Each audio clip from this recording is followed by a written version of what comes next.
Think Joyanne read October 24, 2017, 11:02 a.m. at People Watch the inauguration of Donald Trump from the National Mall on January 20, 2017. Spencer Platt. Getty Images. File. 9 months into the Donald Trump administration, the United States seems eons removed from the country that just 9 years ago elected its first black president. Yet the racial divide that Trump demonstrated with his narrow electoral college win was always there. President Barack Obama read to a certain portion of white America as an unending attack on white Christian identity, centrality and cultural relevance. In their minds, he was seeking to end their right to bear arms and the right of conservatives to speak freely. For this group of Americans, Trump has been the corrective. As Ta-Nehisi Coates points out in his brilliant Atlantic essay, The First White President, for Trump's supporters, his election was itself the point. Putting a human wrecking ball against political correctness, feminism, multiculturalism and even decency was the ballgame. Obama's election masked this fierce racial schism for only a few short months. That ended the moment he declared, in July of his first year in the Oval Office, that a white Cambridge police officer acted stupidly for arresting a black college professor, and longtime Obama friend and mentor, outside his own home. Let our news meet your inbox. The racial divide that Trump demonstrated with his narrow electoral college win was always there. In that moment, the pleasant fiction of a post-racial America exploded.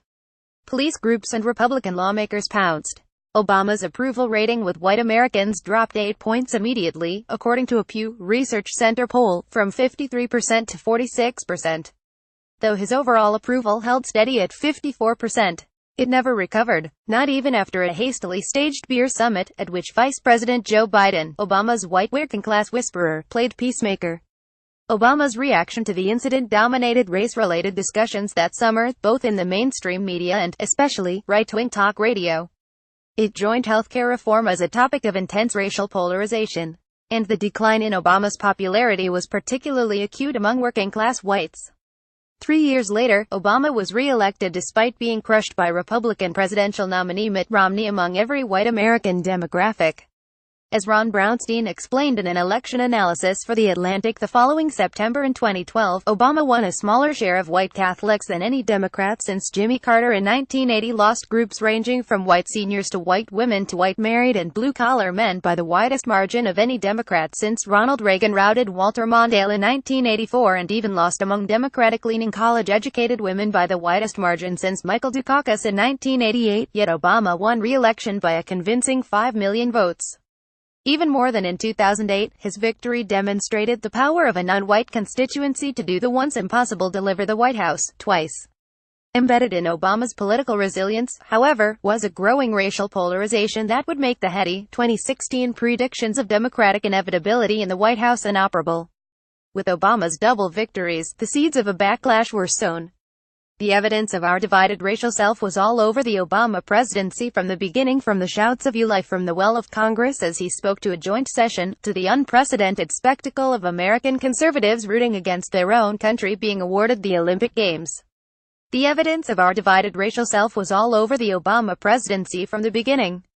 Nowhere was the acidity more evident than each time the black man in the White House talked about race, whether empathizing with a dead black teenager, Trayvon Martin, or elaborating on our often cruel racial history in his eulogies for 9 slain Emmanuel AIM Church parishioners in South Carolina or 5 slain police officers in Dallas.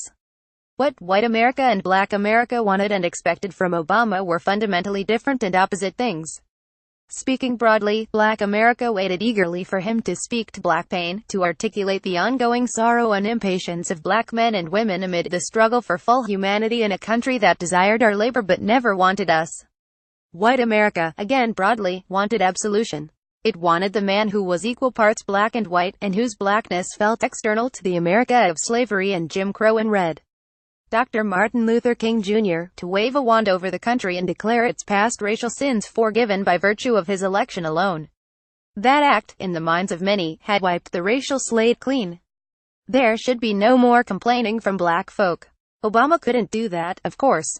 For many white Americans, this meant that not only had he failed, but that he divided the country, not the ongoing scourge of racism, or racial-lightinged police brutality or hate crimes.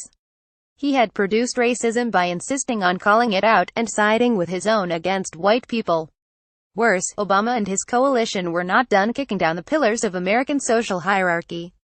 The black president, elected by the emerging coalition of young, liberal and multiracial voters, insisted on more deferred action for childhood arrivals DACA for illegal immigrants who had been brought to the United States as children, deferred action for parents of Americans, DAPA for immigrants whose children are U.S. citizens or lawful residents, ecumenism for those practicing the religion cynically claimed by the insane extremists of Al-Qaeda and ISIS, wedding cakes for same-sex couples and guaranteed bathroom access for trans people, including teenagers who, in the minds of many on the religious right, should have been corrected by their parents.